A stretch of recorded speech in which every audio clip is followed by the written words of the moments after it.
on accueille non seulement notre hôte, bien sûr, Laurent Rimond, cofondateur de Borea. On a également, je vais commencer par ces dames, Rosemary Moins, directrice, développement, animation et promotion de la Fédération française de la franchise. Charlotte Boisson, expert marché et ruban de la franchise. Lise Fercoq, cofondatrice de l'agence de communication Zuga Media et membre de la Fédération française de la franchise. Julien L'Hospitalier, qui est le fondateur de la société d'agencement Gamma. Donc là, c'est un point très crucial sur l'accompagnement des boulangers, l'agencement. Et puis Nicolas Sieler, dirigeant fondateur de la société Synapsi.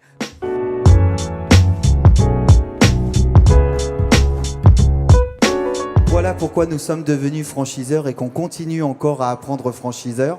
C'est qu'être franchiseur, c'est apporter un service, un accompagnement auprès de nos candidats qui souhaitent nous rejoindre, de nos franchisés.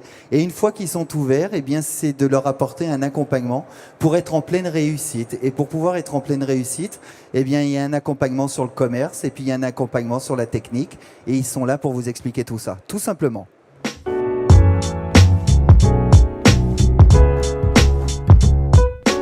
J'ai, dans le cas ici présent, une boulangerie, 2 boulangeries. J'ai envie de continuer à le développer. J'ai développé ce qu'on pourrait appeler un vrai concept. Le faire tout seul, c'est peut-être pas mon objectif et mon projet, mais le faire en franchise ou avec des indépendants, ça m'intéresserait. Mais je suis pas sûre de mon coût. Est-ce que mon concept, il est duplicable? Est-ce que travailler avec des indépendants, qu'est-ce que ça implique? Enfin voilà, comment est-ce qu'on construit un réseau? Et donc nous, à la Fédération, on est là justement pour répondre à ces premières questions. On peut aussi leur proposer des formations parce qu'on a un organisme de formation interne qui s'appelle l'Académie de la franchise et qui va offrir justement à ces jeunes futurs franchiseurs une réponse formation à leurs questions. Et puis on continue à construire de cette manière-là.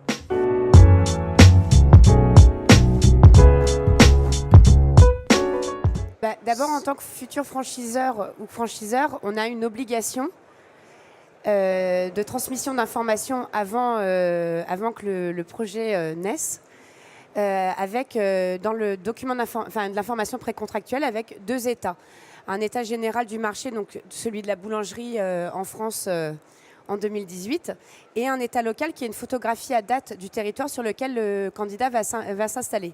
Avec une étude de la concurrence Alors là, on n'est pas sur une étude, on est sur un état. Donc avec un certain nombre d'informations et une obligation qui est précontractuelle. Après, le candidat, lui, c'est un futur chef d'entreprise et à ce titre-là, il a un devoir de s'informer. Et le devoir de s'informer passe aussi par l'étude de marché qui va permettre d'appréhender l'environnement et surtout de projeter la faisabilité de ce projet au travers d'une recommandation qui est un chiffre d'affaires en vitesse de croisière. Ce n'est pas un chiffre d'affaires comptable, c'est un chiffre d'affaires relatif au projet. Au-delà de ce document, en fait, cette étude, elle va donner tout un tas d'informations sur la zone.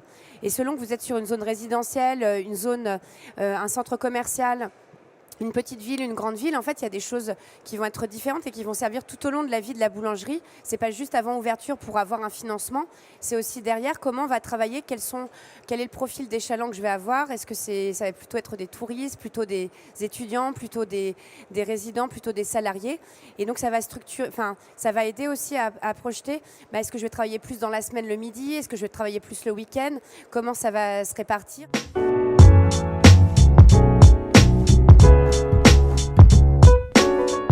L'objet de notre intervention, à mon sens, répond à 2 questions, le pourquoi et le comment. Dans le pourquoi, il y a une part d'émotionnel. Qu'est-ce qui se passe à un moment? C'est qui je suis, qu'est-ce que j'ai envie de faire, qu'est-ce que j'ai envie de transmettre et quelle histoire j'ai envie de raconter. Ce qui est typiquement ce qui est sur ce point-là, qui est le point sur lequel nous nous sommes rencontrés avec Borea et point sur lequel on se rencontre avec un certain nombre de clients, y compris artisans, où à un moment, la rencontre ne se fait pas. Parce qu'on n'arrive pas à se comprendre là-dessus. Ça, c'est la partie du pourquoi qui, à mon sens, est essentielle. Il faut vraiment être réceptif. Essentiel. Et ensuite, c'est le comment. On n'est pas dans le monde des bisounours. Donc, donc à un moment, il y a du business derrière. Donc le comment, c'est qu'est-ce que je fais, comment je travaille, comment j'ai envie de travailler, quelle est ma franchise, quel est son mode de fonctionnement, quel est l'artisan que j'ai en face de moi, quels sont ses savoir-faire, comment il veut les exploiter. Et à partir de ce moment-là, notre rôle à nous, c'est de monter une équipe autour de ça, qui peut être souvent pilotée par l'agenceur ou l'architecte d'intérieur, mais qui accompagne un boulanger et qui fait équipe ou qui accompagne une franchise ou qui accompagne un entrepreneur en boulangerie pour faire corps autour de lui, mais pour faire corps autour de lui, pas à sa place. C'est-à-dire que systématiquement, le boulanger ou l'entrepreneur en boulangerie ou le franchisé reste au cœur du dispositif et on l'accompagne.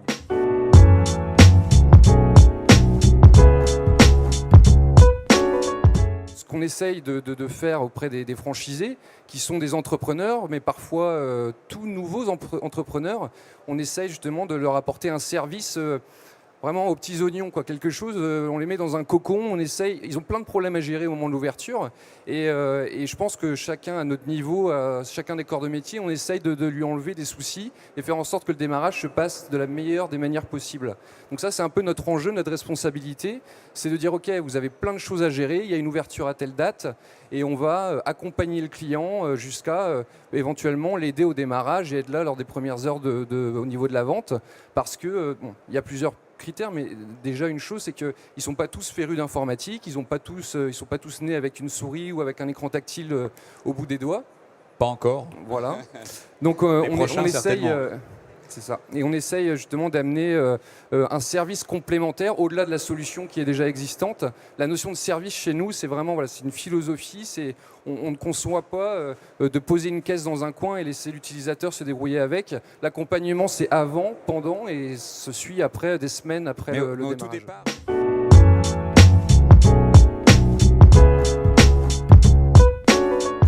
Le commerçant isolé, il doit tout faire lui-même au niveau de sa communication.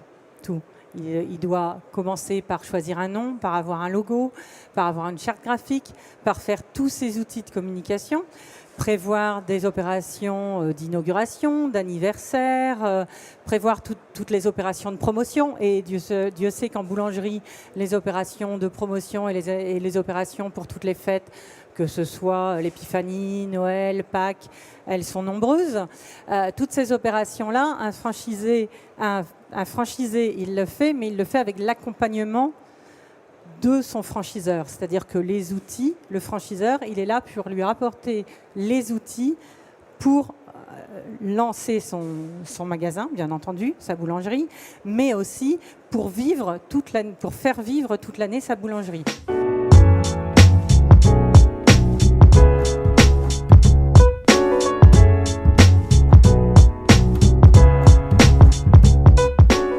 Mission de pouvoir orienter Laurent vers les bonnes personnes et on a pour ça ce qu'on appelle un collège d'experts. Donc on référence un certain nombre de personnes qui sont spécialistes dans un domaine particulier et qui dans leur domaine de compétences ont pris l'axe de la franchise comme spécialisation. Donc on a des avocats. Vous aviez M. de Balman, Maître de Balman ce matin, qui fait partie du Collège des experts. Lise fait partie du Collège des experts de la FFF. Donc on a différentes spécialités qui vont du comment je monte un réseau, donc des consultants qui vont accompagner à la structuration et au développement des jeunes réseaux, des avocats, des spécialistes en communication, des spécialistes en finance, des spécialistes en digital. Enfin voilà, on a toute une palette, je dirais, d'expertise que l'on référence auprès des futurs franchiseurs.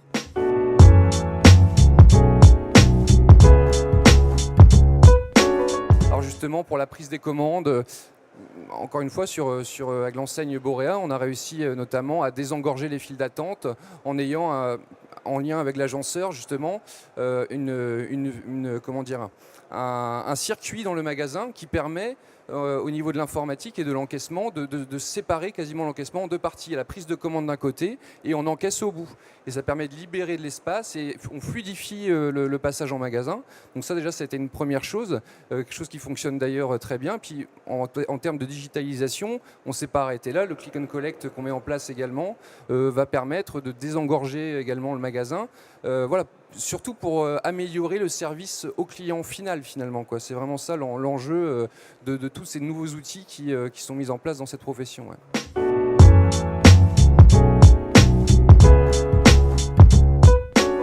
est dans une période où on doit faire cohabiter la communication, on va dire, classique, papier, et la communication digitale. Pourquoi? Puisque justement, on a encore les deux populations. On est aussi dans une période où les franchisés ont des âges différents, donc même chez les franchisés, ça se ressent.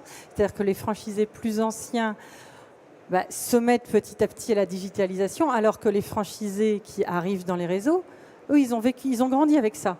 Donc, ils demandent à leurs franchiseurs de toute façon d'y aller très vite et d'avancer pour la communication. Donc, bien entendu, sur les réseaux sociaux, le franchiseur, de la même façon que les autres outils de communication, doit mettre en place des pages Facebook, des Twitter, toutes ces pages-là spécifiques pour le franchisé, pour que le franchisé puisse y aller, le franchisé puisse communiquer, mais qu'il communique bien dans l'image du concept.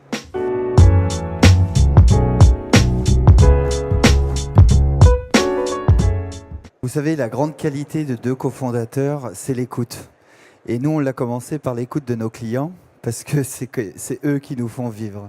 Et puis ensuite, on a demandé à nos partenaires de matières premières de nous écouter maintenant un petit peu et d'essayer de répondre à notre naturalité, à nous apporter des farines propres, à nous apporter des matières premières propres. Et puis maintenant, notre nouveau métier, celui de franchiseur, eh bien, on revient dans l'écoute de nos franchisés. Donc, pour répondre à la question, Laurent, oui, je suis heureux de voir que nos partenaires, que les différents acteurs de notre métier, dans je vends, je gère, je manage, nous écoutent, apportent des solutions. Et le fait qu'on soit en réseau de franchise, ces solutions-là, on les apporte à nos franchisés. Et donc, c'est une force d'entreprendre ensemble. Être franchisé, c'est être un entrepreneur qui peut venir du monde de la boulangerie, mais un entrepreneur qui n'est pas du monde de la boulangerie. Et donc ça, c'est de l'accompagnement. Et tout ce que l'on a appris, on souhaite le partager, et ce par le biais de la franchise. Donc, être entrepreneur en franchise, c'est adhérer à un réseau pour lequel on a les mêmes valeurs, avec qui on a envie de participer à le faire connaître dans son territoire. Son territoire, ça peut être sa ville, ça peut être sa région, ça peut être son pays. Voilà, tout simplement. C'est qu'on détient tous un grand savoir-faire et que la franchise, c'est simplement un partage de ces différents savoir-faire et c'est ça qui nous fait avancer tous ensemble. Donc c'est un entrepreneuriat qu'on a choisi parce qu'on y croit et nous sommes, David et moi-même, remplis de conviction. La conviction de David, c'est d'offrir des bons produits. Ma conviction, c'est de le faire savoir.